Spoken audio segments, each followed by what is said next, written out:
ಹೇ guys, ಎಲ್ಲಿಗೂ ನಮಸ್ಕಾರ. Welcome back to my channel. ನಾನಿವತ್ತು ಶಾಪಿಂಗ್ಗೆ ಅಂತ ಹೇಳಿ ಜಯನಗರ್ 4th ಬ್ಲಾಕಲ್ಲಿರೋ ಮ್ಯಾಕ್ಸ್ಗೆ ಬಂದಿದ್ದೆ. ನನಗೆ ಡೆಲಿವರಿ ಎಲ್ಲ ಮುಗಿದು ಒಂದು 2 ಇಯರ್ಸ್ ಆಗಿದೆ. ನನ್ನ ಮಗನಿಗೆ ಈಗಾಗಲೇ 2 ಇಯರ್ಸ್ ಆಗ್ತಾ ಬರ್ತಿದೆ. ಬಟ್ ನನ್ನ ಬಾಡಿ ಬಗ್ಗೆ ಮತ್ತು ನನ್ನ ಸೆಲ್ಫ್ ಕೇರ್ ಬಗ್ಗೆ ನಾನು ಚೂರು ಕಾನ್ಸಂಟ್ರೇಟ್ ಮಾಡಿರಲಿಲ್ಲ, ಯಾಕೆಂದರೆ ಅದಕ್ಕೆ ಸಮಯ ಇರಲಿಲ್ಲ. ಮತ್ತು ಇವಾಗ ಕರೆಕ್ಟ್ ಟೈಮು ಅಂತ ಹೇಳಿ ನಾನಿವಾಗ ಸ್ವಲ್ಪ ವರ್ಕೌಟ್ ಮಾಡೋಣ ಮನೇಲಿ. ಮತ್ತು ಅಮ್ಮನ ಮನೇಲಿ ಕ್ರಾಸ್ ಟ್ರೈನರು, ಥ್ರೆಡ್ಮಿಲ್ ಎಲ್ಲ ಇದೆ. ಆದ್ದರಿಂದ ಸ್ವಲ್ಪ ಮನೇಲೇ ಇವಾಗ ನನಗೆ ಫ್ರೀ ಟೈಮ್ ಸಿಕ್ಕಿದೆ. ಮತ್ತು ಹಾಗೆ ನಾನು ಇವಾಗ ಕೆಲಸಕ್ಕೆ ಹೋಗ್ತಿಲ್ಲ, ಆದ್ದರಿಂದ ಸ್ಟಾರ್ಟ್ ಮಾಡೋಣ ಅಂತ ಹೇಳಿ ಅಂದ್ಕೊಂಡೆ. ಅದಕ್ಕೆ ಪ್ರಾಪರಾಗಿ ನನಗೆ ಸ್ವಲ್ಪ ಏನು ಹೇಳೋದು, ಸ್ಪೋರ್ಟ್ಸ್ ವೇರ್ ಎಲ್ಲ ಬೇಕಿತ್ತು. ಅದಕ್ಕೋಸ್ಕರ ನಾನಿವತ್ತು ಬಂದಿದ್ದೆ ತೊಗೊಳ್ಳೋಣ ಅಂತ ಹೇಳಿ. ಫಸ್ಟು ನಾವು ನೋಡಿದ್ದು ಸ್ವೆಟ್ ಶರ್ಟ್ಸು. ಇವಾಗ ನೀವು ನೋಡ್ತಿದ್ದೀರ, ಈ ಸ್ವೆಟ್ ಶರ್ಟ್ಸ್ ಎಲ್ಲ 1400 ರುಪೀಸ್ ರೇಂಜಲ್ಲಿತ್ತು. ಬಟ್ ಕ್ವಾಲಿಟಿ ಅಂತೂ ತುಂಬಾ ಚೆನ್ನಾಗಿತ್ತು. ನನಗೆ ಸ್ವಲ್ಪ ಕಾಸ್ಟ್ಲಿ ಅನ್ನಿಸ್ತು. ನಾನು ಹಂಗೆ ನೋಡ್ತಿದ್ದೆ. ನಾನು ಮೇಯ್ನಾಗಿ ಬಂದಿದ್ದು ಟ್ರ್ಯಾಕ್ಸ್ ಸೂಟ್ಸ್ ತಗೊಳ್ಳೋಣ ಅಂತ ಹೇಳಿ, ವರ್ಕೌಟ್ ಮಾಡಬೇಕಾದ್ರೆ ಬೇಕಾಗುತ್ತೆ ಅಂತ ಹೇಳಿ. ಸೊ ನೀವು ನೋಡಿ ಕಲೆಕ್ಷನ್ಸ್ ಏನೆಲ್ಲ ಇದೆ ಅಂತ ಹೇಳಿ ನಾನು ಮೆತ್ತಿಗೆ ತೋರಿಸ್ತಾ ಹೋಗ್ತೀನಿ. ನಿಮ್ಗೇನಾದರೂ ಇಷ್ಟ ಆಯಿತು ಅಂದರೆ ನೀವು ಪಕ್ಕದಲ್ಲಿರೋ ಒಂದು ಮ್ಯಾಕ್ಸ್ ಒಂದು ಸ್ಟೋರ್ಗೆ ಹೋಗಿ ತೊಗೋಬೋದು. ಹಾಗೆ ನಾನು ನಿನ್ನೆ ನನ್ನ ಫ್ರೆಂಡ್ ಜೊತೆ ಆಚೆ ಹೋಗಿದ್ದೆ ಟ್ರೆಂಡ್ಸ್ಗೆ. ಅಲ್ಲಿ ಏನಾದರೂ ನನಗೆ ಸಿಗುತ್ತಾ ಅಂತ ಹೇಳಿ ನಾನು ನೋಡಿದೆ. ಬಟ್ ನನಗೆ ಕೆಲವೊಂದು ಡ್ರೆಸ್ ಇಷ್ಟ ಆಯಿತು ಅಲ್ಲಿ, ಸ್ಪೋರ್ಟ್ಸ್ ವೇರು. ಬಟ್ ಏನಂದರೆ ನನಗೆ ಸೈಜಸ್ ಸಿಕ್ಕಿರಲಿಲ್ಲ. ಆದ್ದರಿಂದ ಮ್ಯಾಕ್ಸಲ್ಲೂ ಒಂದು ಸತಿ ಟ್ರೈ ಮಾಡೋಣ ಅಂತ ಹೇಳಿ ಇವತ್ತು ನಾನು ಬಂದಿದ್ದು. ನೋಡೋಣ, ಮ್ಯಾಕ್ಸಲ್ಲಿ ಏನಾದರೂ ಸೆಟ್ ಆಯಿತು ಅಂತಂದರೆ ನಾನು ತೊಗೊತೀನಿ. ಇಲ್ಲ ಅಂತಂದರೆ ಜಯನಗರಲ್ಲಿ ಟ್ರೆಂಡ್ಸು 2 ಕಡೆ ಇದೆ. ಸೊ 2 ಕಡೆ ನಾನು ಚೆಕ್ ಮಾಡಿಬಿಟ್ಟು ನನಗೆ ಅಲ್ಲಿ ನೋಡಿರೋ ಒಂದು ಟಾಪು, ಒಂದು 2-3 ಪ್ಯಾಂಟು ಮತ್ತು ಟಾಪ್ಸ್ ಎಲ್ಲ ಇಷ್ಟ ಆಗಿತ್ತು, ಟೀ ಶರ್ಟ್ಸ್ ಎಲ್ಲ. ಅದನ್ನು ಇಲ್ಲಿ ಜಯನಗರಲ್ಲಿರೋ ಒಂದು 4th ಬ್ಲಾಕಲ್ಲಿ ತೊಗೊಳ್ಳೋಣ ಅಂದ್ಕೊಂಡಿದ್ದೀನಿ. ಹಾಗಾದರೆ ಬನ್ನಿ, ಇವಾಗ ಏನೆಲ್ಲ ಕಲೆಕ್ಷನ್ಸು ಮ್ಯಾಕ್ಸಲ್ಲಿದೆ ಅಂತ ಹೇಳಿ ನಿಮಗೆ ತೋರಿಸ್ತೀನಿ.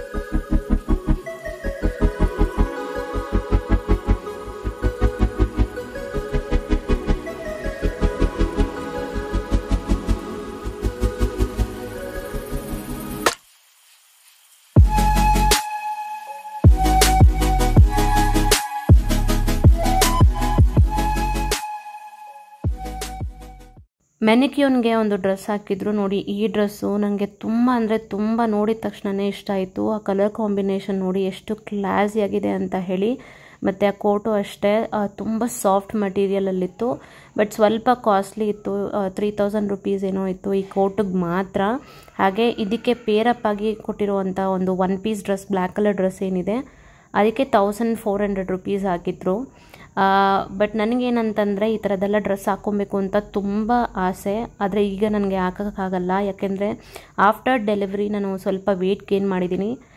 ಎಲ್ಲರಿಗೂ ಈ ಪ್ರಾಬ್ಲಮ್ ಇರುತ್ತೆ, ಎವ್ರಿ ನ್ಯೂ ಮಾಮ್ಸ್ ಎಸ್ಪೆಷಲಿ. ನಾವು ಡೆಲಿವ್ರಿಗೆ ಮುಂಚೆ ಒಂದು ವೆಯ್ಟ್ ಇರ್ತೀವಿ, ಡೆಲಿವ್ರಿ ಆದಮೇಲೆ ನಾವು ತುಂಬಾ ವೆಯ್ಟ್ ಗೇನ್ ಮಾಡಿರ್ತಾರೆ ಕೆಲವರು ವೆಯ್ಟ್ ಲಾಸ್ ಮಾಡಿರ್ತಾರೆ. ಬಟ್ ನಾನು ವೆಯ್ಟ್ ಗೇನ್ ಮಾಡಿದ್ದೀನಿ. ಆದ್ದರಿಂದ ಇವಾಗ ರೈಟ್ ಟೈಮ್, ಯಾಕಂದರೆ ಡೆಲಿವ್ರಿ ಎಲ್ಲ ಮುಗಿದು ನನ್ನ ಮಗನಿಗೆ ಇವಾಗ 2 ಇಯರ್ಸ್ ಆಗ್ತಾ ಬರ್ತಿದೆ. ಇವಾಗ ನಾನು ವರ್ಕೌಟ್ ಸ್ಟಾರ್ಟ್ ಮಾಡಿದ್ರೆ ನನ್ನ ಹಳೆ ಒಂದು ಸೈಜನ್ನು ನಾನು ಶೇಪ್ ಮಾಡ್ಕೋಬೋದು ಅಂತ ಹೇಳಿ ಇವಾಗ ಈ ಡಿಸಿಷನ್ ತೊಗೊಂಡು ನಾನು ಮಾಡ್ತಿರೋದು. ಯಾರಿಗೆಲ್ಲ ನ್ಯೂ ಮಾಮ್ಸ್ಗೆ ಈ ಪ್ರಾಬ್ಲಮ್ ಇದೆ ಮತ್ತು ತುಂಬ ಬೇಜಾರು ಮಾಡ್ಕೊತಾ ಇದ್ದೀರಾ, ನನಗೆ ಬೇಕಾಗಿರೋ ಡ್ರೆಸ್ ಹಾಕ್ಕೊಳ್ಳೋಕೆ ಆಗ್ತಿಲ್ಲ ಅಂತ ಅನ್ಕೊತೀರಾ, ಅವ್ರ ಕಮೆಂಟ್ ಸೆಕ್ಷನಲ್ಲಿ ತಿಳಿಸಿ. ಬಟ್ ನೆವರ್ ದ ಲೆಸ್, ಇದೇನು ಕಾಲ ಏನು ಮಿಂಚಿಲ್ಲ. ನೀವು ಇವಾಗಲೂ ಸ್ಟಾರ್ಟ್ ಮಾಡ್ಬೋದು. ನಿಮ್ಮ ಒಂದು ಡಾಕ್ಟರ್ ಹತ್ರ ಕನ್ಸಲ್ಟ್ ಮಾಡಿ ಇದು ರೈಟ್ ಟೈಮ್ ಅಂತ ಕೇಳ್ಕೊಳ್ಳಿ ಫಸ್ಟು. ಯಾಕೆಂದರೆ ನಿಮ್ಮ ಬಾಡಿಗೆ ಅದು ಅಡ್ಜಸ್ಟ್ ಆಗುತ್ತಾ. ನೀವೇನಾದರೂ ಎಕ್ಸಸೈಸ್ ಎಲ್ಲ ಶುರು ಮಾಡಿದರೆ, ಕೆಲವ್ರಿಗೆ ಸಿಸೇರಿಯನ್ ಆಗಿರುತ್ತೆ, ಕೆಲವ್ರಿಗೆ ನಾರ್ಮಲ್ ಡೆಲಿವರಿ ಆಗುತ್ತೆ. ನಾರ್ಮಲ್ ಡೆಲಿವರಿ ಆಗಿರೋರು ಪ್ರಾಬ್ಲಮ್ ಇಲ್ಲ. ಬಟ್ ಸಿಸೇರಿಯನ್ ಆಗಿರೋರು ಸ್ವಲ್ಪ ಟೈಮ್ ತೊಗೊಂಡು ನಂತರ ನೀವು ಎಕ್ಸಸೈಸ್ ಮತ್ತು ಪ್ರಾಪರಾಗಿ ಡಯಟ್ ಮಾಡಿದ್ರೇ ಸಾಕು. ಖಂಡಿತವಾಗ್ಲೂ ನಿಮ್ಮ ಕೈಯಲ್ಲೂ ವೆಯ್ಟ್ ಲಾಸ್ ಮಾಡೋಕ್ಕಾಗತ್ತೆ. ನೋಡೋಣ, ನಾನು ಸ್ಟಾರ್ಟ್ ಮಾಡಿದ್ದೀನಿ. ನಾನೇನಾದರೂ ನನ್ನ ವೆಯ್ಟ್ ಲಾಸ್ ಜರ್ನಿ ಏನಿದೆಯೋ ಅದನ್ನು ಖಂಡಿತವಾಗ್ಲೂ ನಿಮಗೆ ಅಪ್ಡೇಟ್ ಕೊಡ್ತಾ ಹೋಗ್ತೀನಿ. ಇವಾಗ ಬನ್ನಿ, ಇನ್ನಷ್ಟು ಕಲೆಕ್ಷನ್ಸ್ ಏನಿದೆ ಅಂತ ಹೇಳಿ ನೋಡೋಣ.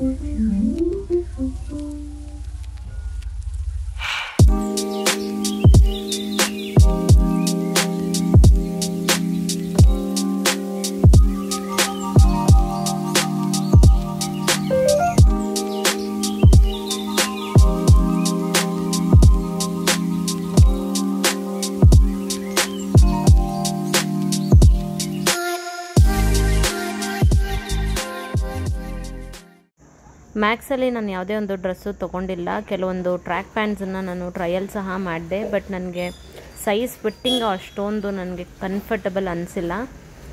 ಆದ್ದರಿಂದ ನಾನು ಪಕ್ಕದಲ್ಲೇ ಇರೋ ಟ್ರೆಂಡ್ಸ್ಗೆ ಸಹ ಹೋಗಿ ಕಲೆಕ್ಷನ್ಸ್, ಅಂದರೆ ನಾನು ನಿನ್ನೆ ಏನು ನೋಡಿದ್ದೆ ಅಲ್ಲಿ ಸೈಜ್ ಅವೈಲಬಲ್ ಇದ್ದರೆ ಇಲ್ಲಿ ತೊಗೊಳ್ಳೋಣ ಅಂತ ಹೇಳಿ ನಾನು ಇವಾಗ ಹೋಗ್ತಾ ಇದ್ದೀನಿ. ಹಾಗಾದರೆ ಬನ್ನಿ ಟ್ರೆಂಡ್ಸಲ್ಲಿ ಏನೆಲ್ಲ ಕಲೆಕ್ಷನ್ಸ್ ಇತ್ತು ಅಂತ ಹೇಳಿ ನೋಡೋಣ.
ಆ್ಯಂಡ್ ಫೈನಲಿ ನಾನು ಟ್ರೆಂಡ್ಸಲ್ಲಿ ಕೆಲವೊಂದು ಟೀ ಶರ್ಟ್ಸು ಮತ್ತು ಟ್ರ್ಯಾಕ್ ಪ್ಯಾಂಟ್ಸ್ ಎಲ್ಲ ತಗೊಂಡ ನಂತರ ನಾವು ಜಯನಗರ್ ಕಾಂಪ್ಲೆಕ್ಸ್ಗೆ ಬಂದ್ವಿ ಐಸ್ ಕ್ರೀಮ್ ತಿನ್ನೋಣ ಅಂತ ಹೇಳಿ.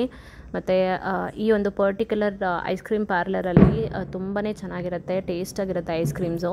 ನಾವು ಯಾವಾಗ ಜಯನಗರ್ಗೆ ಶಾಪಿಂಗ್ ಬಂದ್ರೂ ಈ ಒಂದು ಪರ್ಟಿಕ್ಯುಲರ್ ಐಸ್ ಕ್ರೀಮ್ ಪಾರ್ಲರಲ್ಲಿ ತಿಂದೆ ಅಂತೂ ಖಂಡಿತ ಹೋಗಲ್ಲ.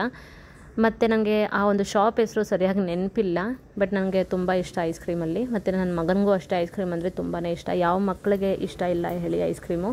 ಬಟ್ ನಾವು ಅವನಿಗೆ ಚಿಕ್ಕ ವಯಸ್ಸಿಂದನೂ ಸ್ವಲ್ಪ ಐಸ್ ಕ್ರೀಮ್ ಎಲ್ಲ ಕೊಟ್ಟು ಅಭ್ಯಾಸ ಮಾಡಿದ್ದೀವಿ. ತುಂಬ ಜಾಸ್ತಿ ಕೊಡಲ್ಲ, ಬಟ್ ರೇರಾಗಿ ನಾವು ಕೊಡ್ತೀವಿ. ಮತ್ತು ಅವನಿಗೆ ಐಸ್ ಕ್ರೀಮ್ ಕೊಟ್ಟರು ಅಷ್ಟು ಬೇಗ ಅವನಿಗೆ ಕೋಲ್ಡೆಲ್ಲ ಆಗೋಲ್ಲ. ಆದ್ದರಿಂದ ಯಾವಾಗಲಾದರೂ ಒಂದು ಸತಿ ರೇರಾಗಿ ಅವನಿಗೆ ಐಸ್ ಕ್ರೀಮ್ ಎಲ್ಲಾದರೂ ಈ ಥರ ಆಚೆ ಹೋಗಬೇಕಾದ್ರೆ ಕೊಡಿಸ್ತೀವಿ. ಮತ್ತು ನನಗೆ ಥ್ರೆಡ್ಮಿಲಲ್ಲಿ ವರ್ಕೌಟ್ ಮಾಡಬೇಕಾದ್ರೆ ಶೂ ಬೇಕಲ್ವಾ, ಅದರಿಂದ ಶೂ ಕೆಲವೊಂದು ನೋಡಿದೆ, ಬಟ್ ನನಗೆ ಯಾವುದೂ ಸೆಟ್ ಆಗಲಿಲ್ಲ ಅಲ್ಲಿ. ಮತ್ತು ಬ್ರ್ಯಾಂಡೆಡ್ ಶೂಸ್ ಎಲ್ಲ ಬಾಟಾ ಶೋರೂಮಲ್ಲಿ ಬೇರೆ ಕಡೆ ಎಲ್ಲ ತುಂಬ ಜಾಸ್ತಿ ಇರುತ್ತೆ, ಆದ್ದರಿಂದ ಟ್ರೈ ಮಾಡಿದೆ, ಬಟ್ ನನಗೆ ಯಾವುದು ಅಷ್ಟೊಂದು ಕಂಫರ್ಟಬಲ್ ಆಗಿಲ್ಲ. ಆ್ಯಂಡ್ ನ್ಯೂ ಇಯರ್ಗೆ ಇನ್ನೂ ಕೆಲವೇ ದಿನಗಳಿದೆ. ಎಲ್ಲರೂ ನ್ಯೂ ಇಯರ್ಗೆ ರೆಸೊಲ್ಯೂಷನ್ ತೊಗೊತಾರೆ, ಏನಾದರೂ ಒಂದು ಲೈಫಲ್ಲಿ ಚೇಂಜ್ ಮಾಡಬೇಕು ಅಂತ. ಬಟ್ ನಾನು ನ್ಯೂ ಇಯರ್ಗಿನ ಮುಂಚೆನೇ ರೆಸೊಲ್ಯೂಷನ್ ತೊಗೊಂಡಿದ್ದೀನಿ, ನನ್ನ ವೆಯ್ಟ್ ಲಾಸ್ ಜರ್ನಿನ ಸ್ಟಾರ್ಟ್ ಮಾಡಿದ್ದೀನಿ. ಮತ್ತು ನನ್ನ ಮಗ ಎಲ್ಲಿ ನೋಡಿದ್ರೂ ಬಲೂನ್ ನೋಡಿದ್ರೆ ಅವ್ನು ಬಿಡಲ್ಲ, ಆಟ ಮಾಡ್ತಾನೆ ಬೇಕು ಅಂತ ಹೇಳಿ. ಆದ್ದರಿಂದ ಅವನಿಗೆ ಬಲೂನೆಲ್ಲ ಕೊಡಿಸಿದ್ವಿ. ನಂತರ ನಾವು ಅಲ್ಲಿಂದ ಹೊರಟ್ವಿ. ಹೋಪ್ ನಿಮಗೆ ಈ ವಿಡಿಯೋ ಇಷ್ಟ ಆಗಿರುತ್ತೆ ಅಂದ್ಕೊತೀನಿ. I will see you in the next video guys. Bye.